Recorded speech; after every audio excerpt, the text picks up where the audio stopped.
As general elections in India draw to a close, we get to the exit polls.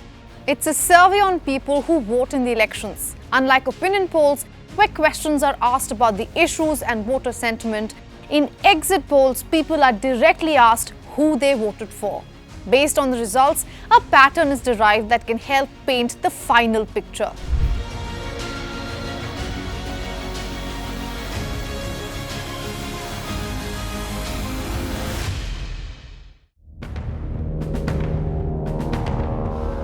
Now, these numbers are a sneak peek into the skeleton of the results. Us, journalists, politicians, and experts track these exit polls very closely. It tells us if party policies are actually converting into votes on the ground. Before we get to the process, there are strict rules about how exit polls should be conducted. Pollsters cannot show up at any random booth and ask questions. Rule number 1. Anyone wishing to conduct exit polls need to first inform the Election Commission of India. Rule number 2. Exit poll results cannot be published until all parts of India have finished voting. Now, this is done so that people who are yet to vote aren't influenced. Rule number 3. Exit polls cannot be shown on TV or in newspapers while voting is happening. It's allowed only 30 minutes after ballots close. Let's understand the process of conducting these polls now. First up is sampling.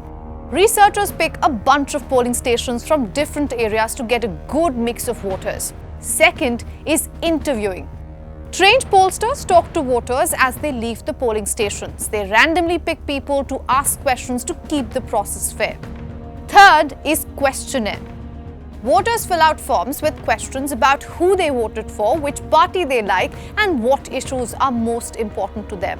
All of this is done while keeping the voter anonymous. Fourth and last is compiling this data. All the answers are then put together and analyzed. Experts crunch the numbers to make early guesses about who might win the election this time. Now to the big question. Should you trust these numbers? Well, yes and no. Exit polls are about as old as elections in India. The very first exit poll was conducted by the Indian Institute of Public Opinion in the year 1957. That was the second Lok Sabha elections in India. Since then, exit polls have become more and more popular. Like in 2014, they were spot on with their forecast. It was the only exit poll that was closest to the verdict delivered by the Election Commission. But in 2004, the failure was so glaring that it posed a question mark on exit polls' reliability. Pollsters did not see the Congress clawing back to power, because of which everyone predicted a win for the BJP, while the result was the complete opposite. Now, in last elections, it was clear why so many people actually rely on exit polls. Every major pollster from 2019 forecast a return of the BJP-led NDA.